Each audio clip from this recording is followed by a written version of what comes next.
Ini bulan Juli 1942, dan di bawah naungan langit gurun yang gelap, sebuah konvoi 18 jeep melintasi lanskap Afrika Utara yang berbahaya.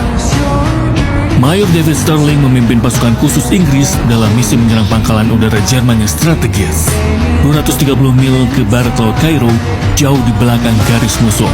Namun meskipun Sterling yakin pada timnya, dia merasa cemas. Di mana landasan udara itu? Seharusnya ada di sini.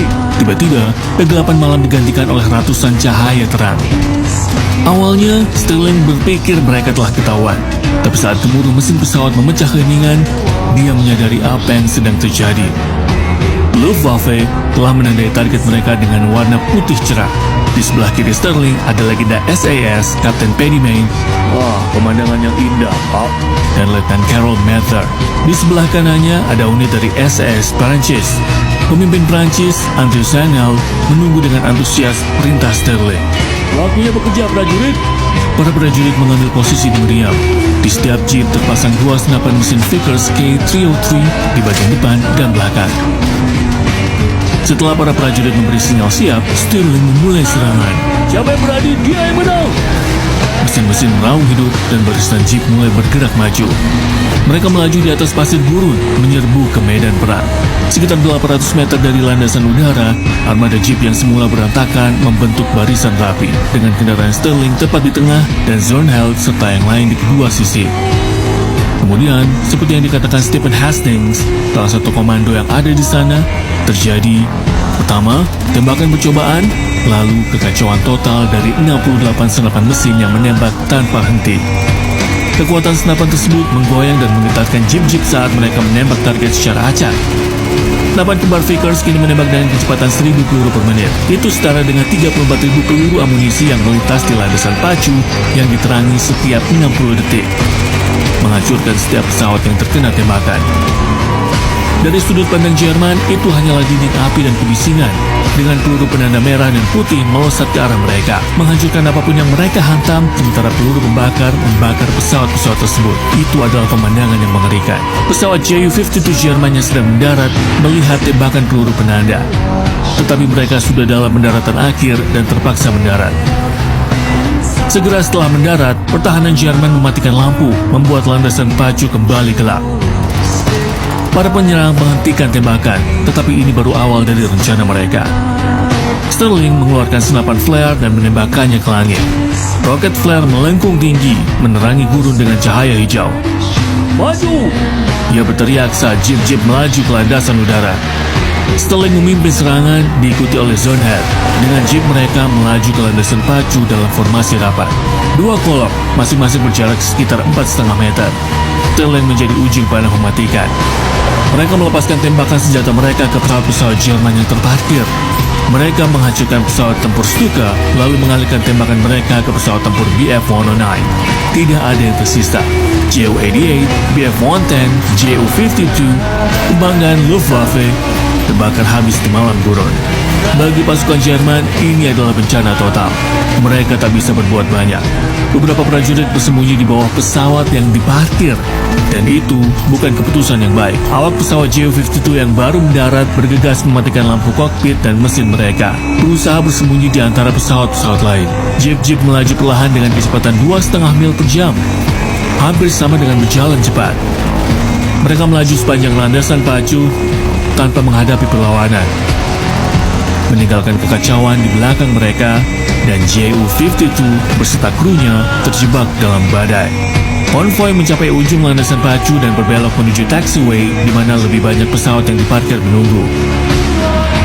Sterling memberi isyarat untuk berhenti dan dengan cepat memeriksa bahwa semua jeepnya berada dalam barisan. Merasa puas, dia memberi lampu hijau dan mereka melanjutkan aksi penghancuran mereka di sepanjang landasan pacu. Namun, momen itu memberi waktu bagi pertahanan Jerman untuk berbenah. Beberapa tentara Jerman berlari ke posisi pertahanan, membawa senapan anti pesawat 20 mm Breda dan beberapa mortir portable. Seorang prajurit Jerman berteriak, "Jika kita tidak menghentikan mereka, semuanya akan hancur!" Mereka melepaskan mortir. Sterling mendengar suara peluit di atas kepala, dan mortir pertama jatuh di tengah formasi. Di antara jeep-jeep hampir menewaskan Zornheld dan yang lainnya. Kemudian, meriam anti pesawat Jerman dan meriam Breda Italia mulai menembak secara sembarangan ke arah tentara Inggris. Peluru melesat di atas kepala para komando. Mereka membungkuk serendah mungkin di dalam jeep sementara tembakan musuh melanda formasi mereka. Seorang penembak, prajurit John Robson, tertembak dan ambruk di atas senapan mesinnya. Mereka harus menghancurkan senapan Breda itu. Sterling berteriak kepada penembaknya, Sersan Johnny Cooper, "Lumpuhkan senapan itu!" Saat Johnny berbalik ke arah senapan Breda, salah satu pelurunya menghantam Jeep Sterling, hanya beberapa inci dari lututnya. Jeep Sterling berhenti mendadak.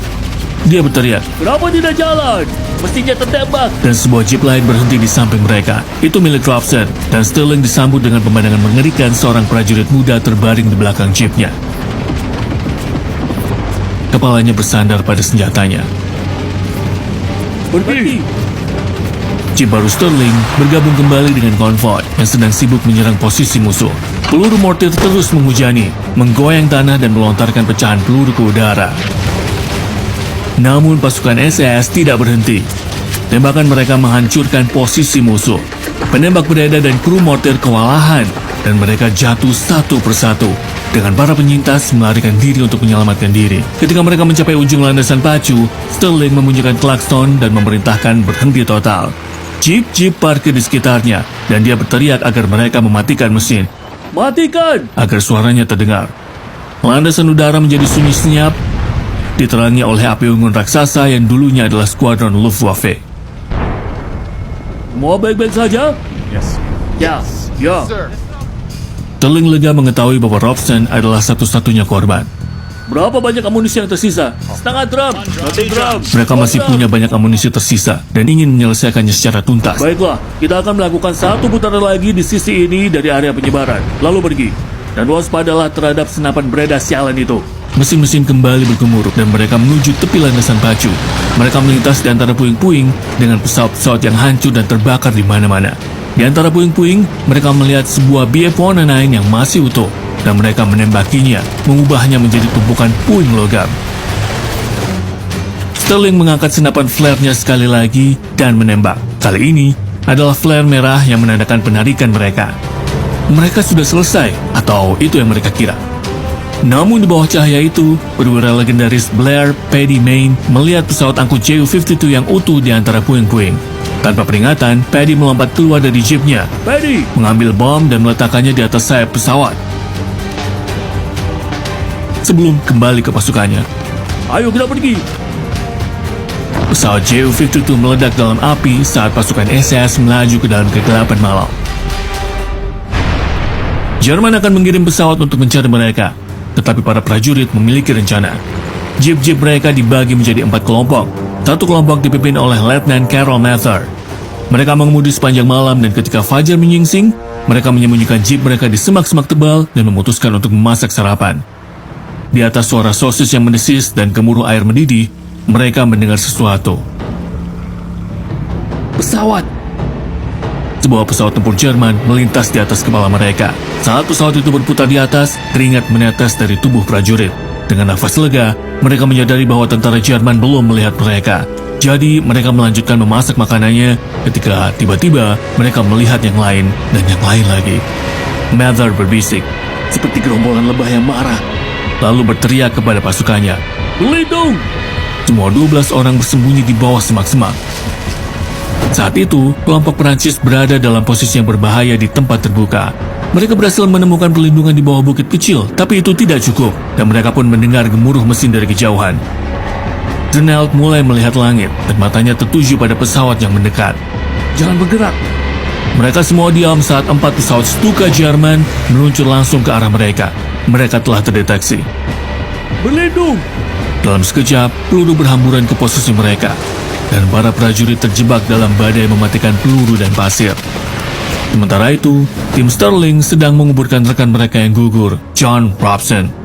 Mereka tidak melihat pesawat Jerman, jadi mereka memanfaatkan momen tenang itu untuk memberikan pemakaman militer padanya, menandai kuburannya dengan salib darurat yang terbuat dari kaleng. Namun, upacara itu terganggu oleh suara mesin. Mereka membeku dan menatap ke atas, bertatapan mata dengan pembom Stuka lain. Untungnya, pesawat itu tidak melihat mereka dan terbang pergi. Di kamp Prancis, sepertinya mereka berhasil selamat dari serangan. Meskipun ada kebisingan dan kekacauan, semua orang baik-baik saja. Kemudian, pasukan Jerman mundur. Pesawat Stuka terus menyerang selama beberapa menit hingga kehabisan amunisi. Saat pesawat-pesawat itu terbang menjauh, angin gurun adalah satu-satunya suara yang tersisa, dan juga nafas yang lambat dan terengah-engah. Wakil Komandan François Martin tersandung kembali.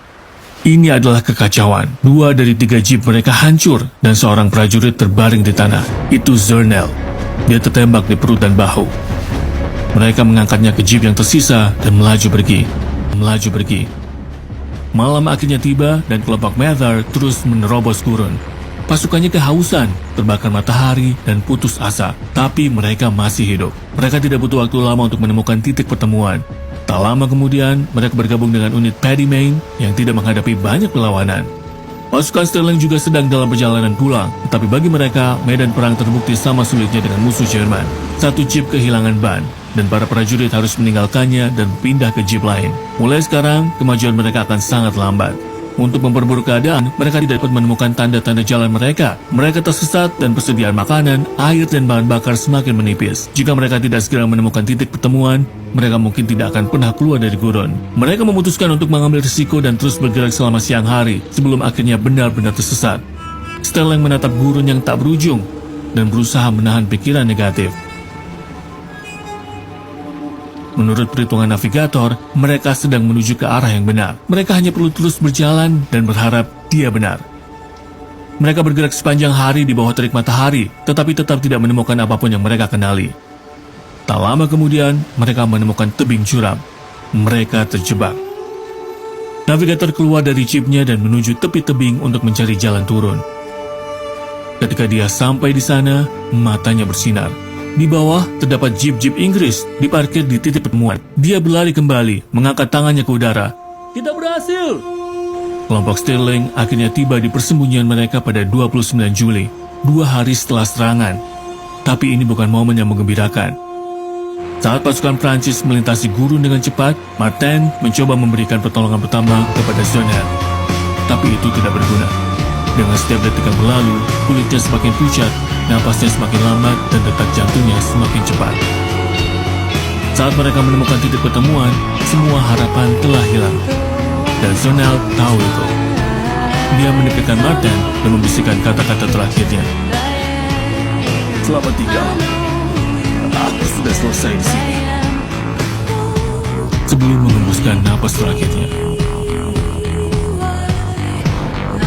David Sterling dianugerahi Distinguished Service Order dan Order of the British Empire atas jasanya yang luar biasa.